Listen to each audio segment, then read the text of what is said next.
Álvaro Peñas, asesor geoestratégico de este canal. Le dejo acabar de beber. Y hace como los políticos, ¿eh? Cuando le hacen una pregunta así, siempre aquello empinan el codo. No, beben del vasito de agua.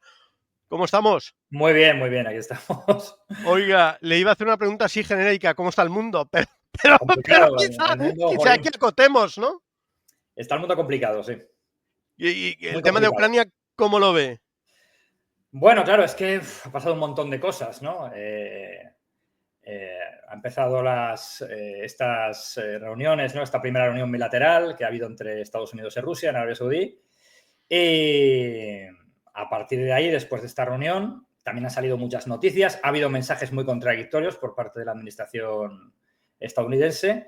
Y bueno, claro, ayer lo que sucedió con los mensajes que manda Trump atacando directamente a Zelensky, ¿no? Entonces, bueno, ha habido un montón de cosas y la verdad es que algunas de las noticias, como te decía, es que son contradictorias. Hay representantes del gobierno americano que dicen una cosa y el mismo día, incluso en el mismo sitio, otro representante dice otra. Así que, bueno, creo que hay que tomárselo con calma y ver poco a poco qué va pasando. También es verdad que en todo esto están saliendo algunas informaciones que no son correctas, ¿no? También algunos políticos, incluidos Trump, han dicho cosas, o incluso Vance hoy mismo, han dicho cosas incorrectas, ¿no? Entonces yo no sé si también están mal asesorados o es parte igual de algún tipo de estrategia, porque ya te digo que a mí me está chocando, me está llamando mucho la atención. Pero Trump, bueno, Trump más bien Zelensky se está quedando sin amigos, por decirlo de alguna manera. O cuando pierdes tu principal aliado. Bueno, no realmente se está quedando sin amigos, vamos a ver. Claro, Estados Unidos es un aliado fundamental, es cierto, pero también es cierto, y esto es importante, que Europa, en Europa en su conjunto, ha donado más que Estados Unidos. Entonces, bueno, eso también hay que tenerlo en cuenta. El problema de Europa, pues es que se trata de muchos países, ponerse de acuerdo. No hay liderazgos fuertes, eso es evidente, hay muy pocos liderazgos fuertes en Europa y eso lógicamente también influye. Pero, y en una situación en la que hubiera un liderazgo fuerte o que esa colaboración europea fuera más, vamos a llamar así, más eficaz, es posible bueno, que el problema, que si Estados Unidos en algún momento dado pues dijera de momento no voy a ayudarte más, Europa lo pudiera suplir. Ha habido ya una situación, que fue cuando estuvo bloqueado las ayudas a Ucrania en el Congreso y también porque Biden, a pesar de que daba muchísimas ayudas, se anunciaban muchísimas ayudas. Esas ayudas, cuando se ha ido del gobierno de los Estados Unidos, creo que solo habían entregado, si no recuerdo mal, entre un 10 y un 20%, lo cual es tremendo, ¿no? Entonces, los ucranianos han logrado también, utilizando desde luego, bueno, pues incluso su propio material, porque están destacando muchísimo en eso, los ucranianos están haciendo un trabajo en eso magnífico, y utilizando material europeo han logrado no venirse abajo, es decir, han logrado mantener la lucha y, bueno, y hemos visto también un éxito como fue la operación en Kursk, ¿no? Entonces no es tan sencillo. De todos modos, creo que el problema también es que, desde luego, Trump es bueno, tiene un estilo muy particular. Creo que lo de ayer fue un error garrafal, sobre todo porque ha dicho cosas que en un momento dado, sinceramente, parece que estuviera enfadado por algo y a mí me ha recordado más a una rabieta que a una declaración de un presidente de un país. De hecho, bueno, Zelensky ha sido muy comedido, no ha respondido, ha hablado de que vive en un espacio de desinformación y yo insisto, hay cosas que dice Donald Trump que son, vamos, mantras de la propaganda rusa. Entonces tengo serias dudas de a veces de quién le está informando o qué cosas dice porque realmente me choca la atención, o sabe que son mentiras y las dice porque en ese momento le vienen bien. Eso ya sería otra historia.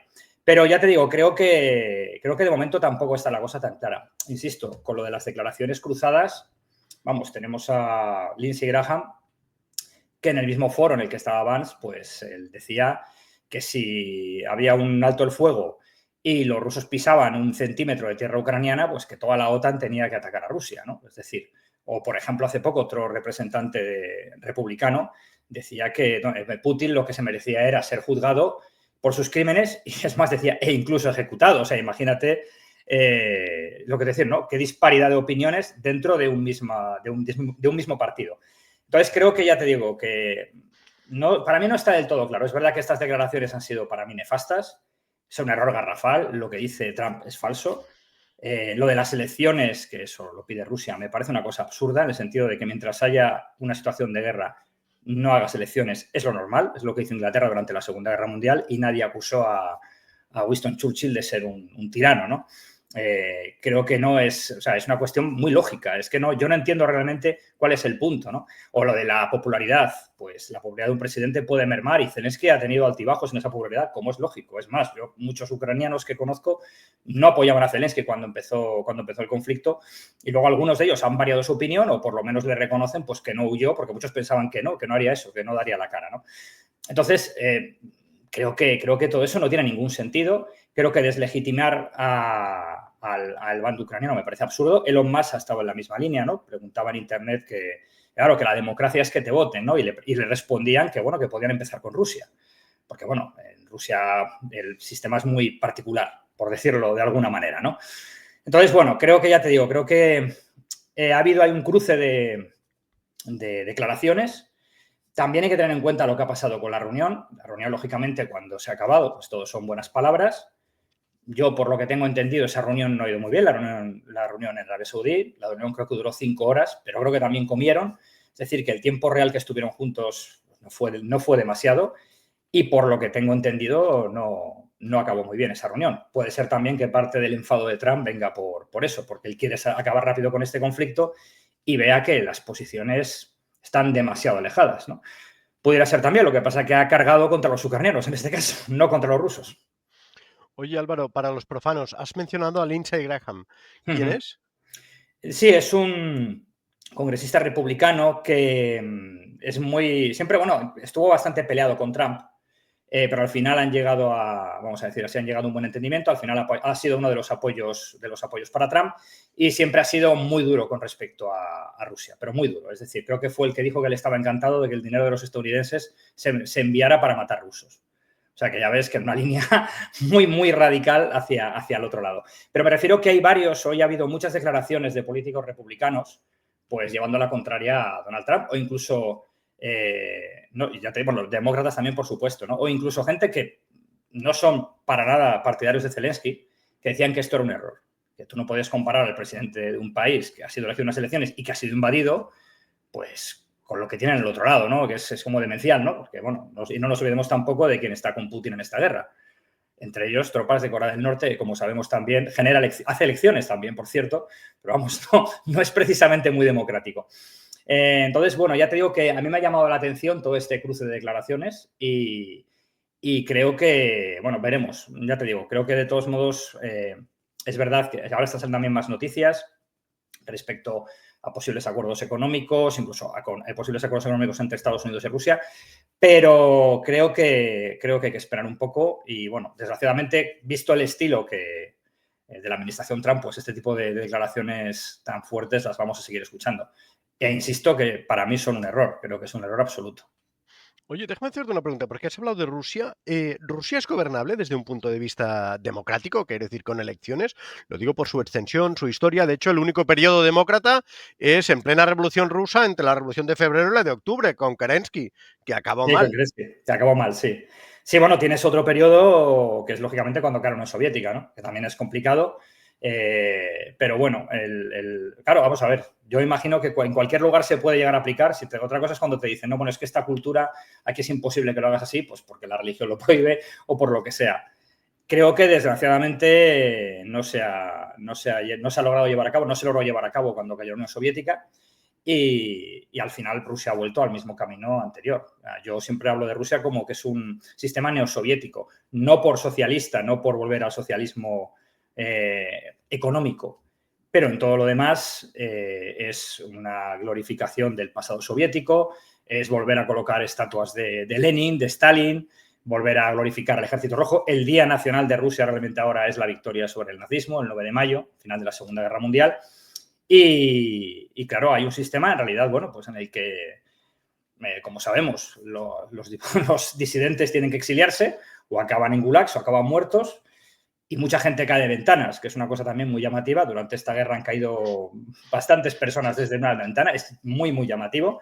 Pero bueno, curiosamente hay gente que eso no le molesta y le parece que eso es normal. No es normal, por supuesto. Y lógicamente también tener en cuenta de dónde viene Vladimir Putin y de dónde viene la camarilla que está con él, que viene de la KGB.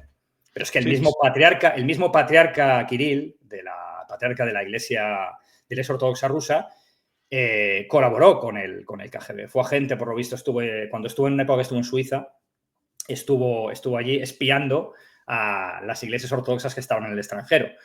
Entonces, es bastante llamativo, ¿no? Y, lógicamente, si tú has crecido con eso, el modelo al que vas a aspirar es básicamente el mismo.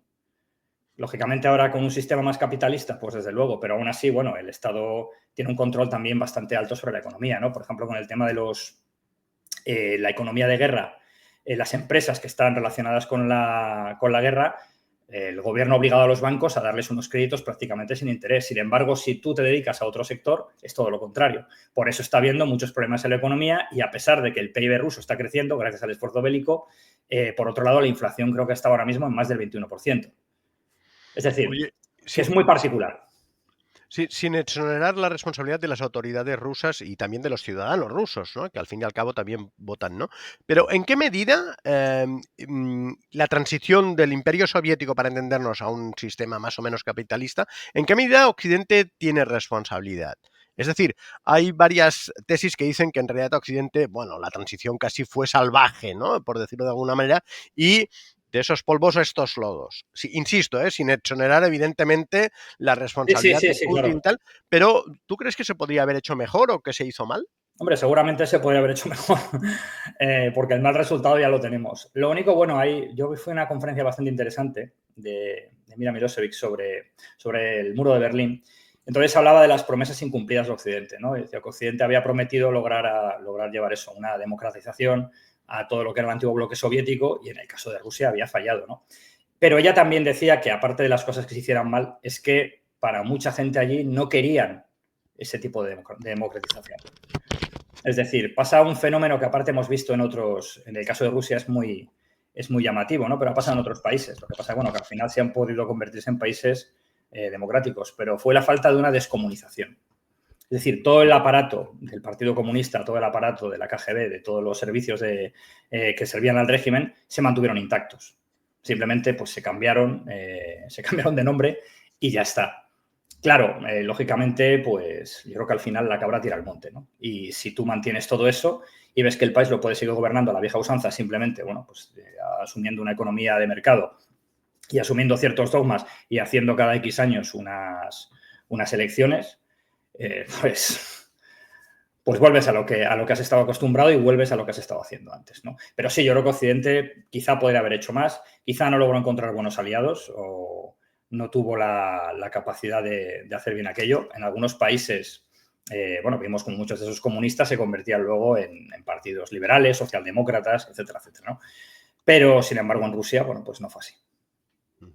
Oye, otra pregunta que me puedes desmentir. Sé que me vas a desmentir, pero la famosa expansión al oeste, Gorbachev dice en las memorias, página 871 de la versión en inglés, que había un pacto verbal de no extender la OTAN hacia el este. Sí.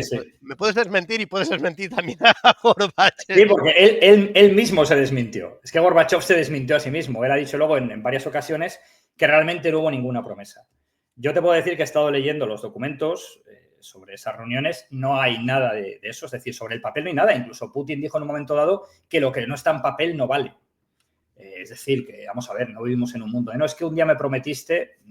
No, como hay que firmarlo, hay que hacer un documento porque estamos hablando de países, ¿no? No estamos hablando de parejas de novios. Y lo que pasa es que, bueno, luego ha sido uno de los argumentos recurrentes para justificar la guerra de Ucrania, ¿no? Famosa expansión. Hay unas conversaciones en las que los estadounidenses, sí alguien plantea la posibilidad de, oye, podríamos ofrecer esto, pero se descarta porque, no recuerdo quién lo dice, no sé, un secretario de Estado, dice, a ver, hemos ganado la Guerra Fría, nosotros no tenemos que ceder absolutamente en nada. Son ellos los que tienen que ceder, así que la cosa se descarta.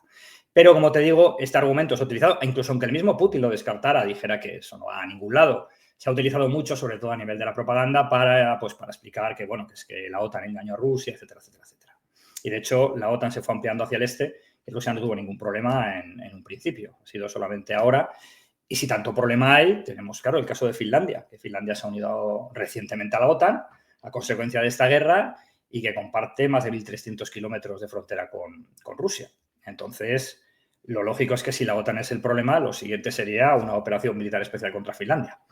Pero me da a mí que no va a ir por ahí. Ujú. Oye, si tú estuvieras en alguna cumbre entre, imagínate que eres el intérprete, por decirlo de alguna manera, entre Putin y Trump, ¿cómo arreglarías la guerra de Ucrania? La pregunta del millón, ¿eh? Uf, es muy complicado, ¿eh? Siendo el intérprete, además, Bueno, con digamos que tantos estás en ojos ahí. medio, por decirlo, te pongo la excusa, digamos que estás Sí, en sí, medio. eso. ¿Cómo arreglar la guerra? Uf, es muy complicado. A ver, yo creo que para arreglar esta guerra hay que conseguir varias cosas. La fundamental es las garantías de seguridad para Ucrania. Es decir, esto no vale de nada si ahora, en un año, en 2 años, en Rusia se reorganiza, reforma otra vez su ejército, porque es verdad que ha sufrido muchas bajas y ha perdido mucho material. El saco que tenía, ¿no? Este fondo que tenía de armario, que tenía con todo el material de la Guerra Fría, creo que lo ha agotado. Claro, estamos hablando de miles y miles de tanques que estaban abandonados por ahí en campas, que los han vuelto a poner en servicio. Y en esta guerra hemos visto hasta los T-55.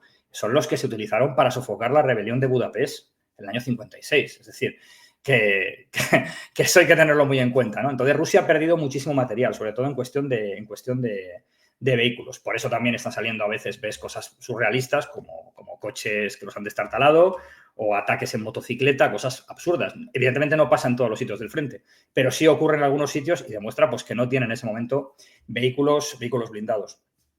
Si Rusia no hay ninguna garantía para Ucrania, Rusia se rearmará y de aquí a un tiempo volverá, porque el problema de esta guerra no es ni la OTAN, no es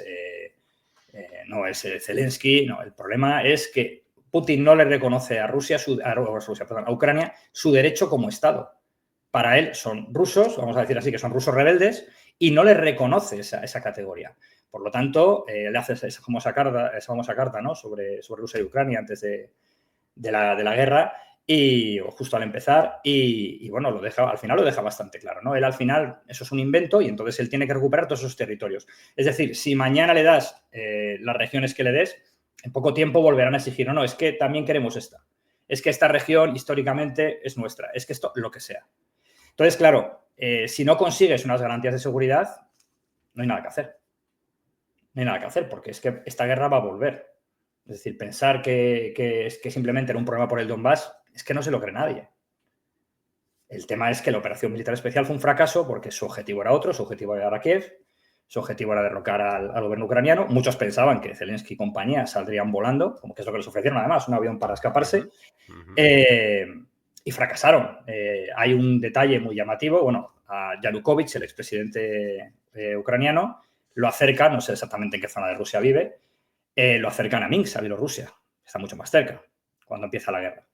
Lógicamente no lo que fuera para que fuera a tomar el sol allí, sino que sería pensando en un cambio de gobierno. Y hay un caso muy llamativo, que es cuando los paracaidistas rusos fracasan en la toma del aeropuerto de Hostomel. Hay algunas unidades por problemas de comunicación, porque los rusos han tenido bastantes problemas con eso, al final con varios, porque tienen algunos sistemas más anticuados que los occidentales, y una unidad es destruida una unidad de OMON que son policías antidisturbios. Ahora la pregunta es, ¿qué hace una unidad de policías antidisturbios en primera línea de un frente de guerra? No tiene ningún sentido, salvo que esa unidad, su objetivo fuera llegar a Kiev y convertirla, bueno, pues una especie de guardia pretoriana en caso de que hubiera protestas, lo que hubiera sido en caso de que hubieran podido hacer un cambio de gobierno, ¿no? Ya te digo, al final la operación es un fracaso, esa operación militar especial fracasa, Rusia tiene que retroceder, luego se centra en el Donbass y bueno, tenemos la guerra que hemos tenido. Pero bueno, que me voy un poco por las ramas. El caso es lo que te digo, lo fundamental es esas garantías. Y para mí lo segundo que es fundamental aquí es que Ucrania tiene que ser una parte de esas garantías es que Ucrania esté muy bien armada. Putin solamente entiende la fuerza. Es el único lenguaje que entiende. Todo lo demás para ellos es debilidad. Entonces, lo que tiene que ver, esto es como cuando le dicen a Stalin, le hablan de que el Papa tiene que estar en la conferencia, ¿no? Sí. Eso es en Yalta. Y dice, bueno, pero ¿cuántas divisiones blindadas tiene el Papa, no? Bueno, pues esto es lo mismo. O como decía el cardenal Gómez Español, el cardenal Cisneros, estos son mis poderes, ¿no? Tienes que tener cañones, armas y estar muy bien preparado. Luego habría que ver si hay que desplegar tropas, lo que sea, tropas europeas o lo que fuera necesario. Pero eso es lo fundamental. Si no, la guerra va a volver. La guerra va a acabar volviendo, porque, insisto, aquí hay que ver cuál es el objetivo. El objetivo de Putin no es tomar el Donbass. El objetivo de Putin no era proteger a la población de origen ruso. El objetivo era otro. El objetivo es Ucrania, que es la joya de la corona. Pues sin Ucrania, para Putin, Rusia está incompleta. Entonces, claro. Es que para los rusos Ucrania es la cuna de Rusia. Claro, porque ellos esto es muy curioso, ¿no? Bueno, porque tú sabes que la famosa Rus de Kiev, que es un estado medieval, que tienes ahí también a los vikingos. Claro, es un estado que dura 3 o 4 siglos, pero en ese momento Moscú no era nada. O sea, y luego posteriormente, lo que pasa es que luego posteriormente Moscovia, el Ducado de Moscovia, el Principado de Moscovia, se apropia el nombre, se queda con el nombre de Rusia, pero tenías otras Rusias. Por ejemplo, en la zona más occidental de Ucrania, donde está Leópolis, Lviv, había lo que llamaba la Ucrania Roja. Bielorrusia, la Ucrania Roja, la Rusia Roja, y no tiene que ver con el comunismo, como es lógico. O en Bielorrusia tenías la Rusia Blanca, ¿no? Entonces aquí yo hace poco, de hecho, saldrá en breve una entrevista con un historiador ucraniano, ¿no? Entonces, claro, él te dice que al final son palabras diferentes, es decir, para ellos el Rus es ese estado, y luego Rusia es otra cosa, ¿no? Para muchos no significa lo mismo, es lo que quiere decir. Entonces, claro, los que hace Moscovia, es decir, yo soy el heredero de esto, pero es que, como él dice, los ucranianos también pueden decir, nosotros somos los herederos del Rus de Kiev. Es una cuestión histórica, pero independientemente de todo eso, claro, hay una historia reciente que es lo que marca la situación actual. A mí me hace gracia algunos análisis que te dicen, no, es que han convertido a los ucranianos en rusófobos, ¿no? Y son hermanos, etcétera, etcétera, etcétera. No, es que si uno analiza la historia de Ucrania del siglo pasado, es aterrador. Lo que pasó ahí, lógicamente, marca la historia de un país, marca generaciones y marca lo que piensa la población. Y eso, para mí, es la base de ese problema, ¿no? Es decir, que incluso asumiendo que no, es que la Rus fue lo que quieras, incluso asumiendo la posición rusa, ya, pero con lo que ha pasado después y con ese territorio ya independiente, porque claro, si históricamente nos empezamos a guiar por eso, empezamos a reconfigurar todos los mapas de Europa otra vez y podemos volver al siglo pasado, ¿no?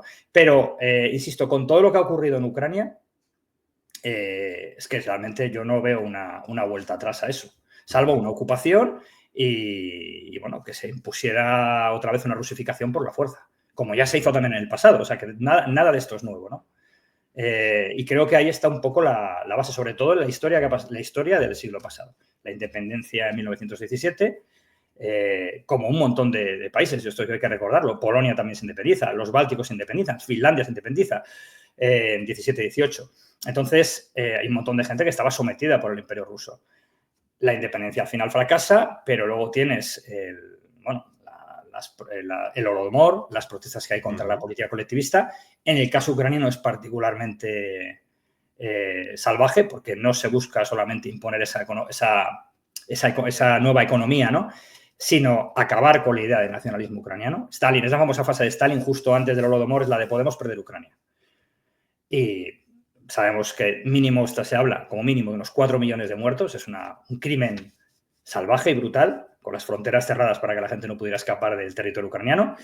Y claro, luego tienes la Segunda Guerra Mundial. Bueno, incluso la purga del Partido Comunista Ucraniano también fue purgado. Hace poco además escribí un artículo, vi una película muy interesante, se llama La Casa Slobo, y es sobre los intelectuales comunistas ucranianos, que de hecho les hicieron una casa muy... También, lógicamente, te puedes imaginar que había más micrófonos que lámparas en la casa. Y estos intelectuales ucranianos son purgados porque muchos de ellos comparten ideas nacionalistas y acaban con ellos. De hecho, uno de los autores, no recuerdo ahora mismo el nombre, pero la frase es muy famosa, ¿no? Hace un escrito que es lejos de Moscú, porque entiende que la única forma de que Ucrania realmente pueda desarrollarse es lejos de Moscú. Y estamos hablando que eran comunistas, acabaron también como todos los demás. Tienes luego la Segunda Guerra Mundial, incluso tienes el desastre de Chernóbil, que ocurre en territorio de lo que ahora es Ucrania, y la independencia, y luego todo lo que ha venido después. O sea, es una historia muy dura, pero que lógicamente todo eso está marcando a la gente que vive ahora allí. Yo he entrevistado a muchos soldados ucranianos y muchos te dicen, no, es que estamos acabando lo que empezaron nuestros abuelos. O esta es la misma continuación de lograr esa liberación, ¿no? O como alguno ya más mayor, como un hombre que entrevisté, que vive en España, lleva 15 años en España. Oleg se fue cuando empieza la guerra, habla con la familia y se va a Ucrania con 59 años. Y estuvo, creo que, pues hasta septiembre, que fue cuando cumplió 60 y lo licenciaron. Y claro, yo le pregunté, o sea, dejas todo, te vas allí, él estaba en una de artillería, y me dice, ¿y por qué has hecho eso? Y dice, porque yo no quiero que mi familia vuelva a vivir lo que fue la Unión Soviética. Todo eso está muy metido en la cabeza de los ucranianos. O te pongo otro ejemplo, cuando un amigo mío me envió una foto pisoteando una estatua de Lenin que la habían derribado. El comentario era estamos acabando con los símbolos del imperialismo ruso. No te habla ya ni de Unión Soviética ni de comunismo, te habla de imperialismo ruso. Entonces, todo eso está ahí y claro, es lo que marca eso. Eso no va a cambiar. Eso no va a cambiar.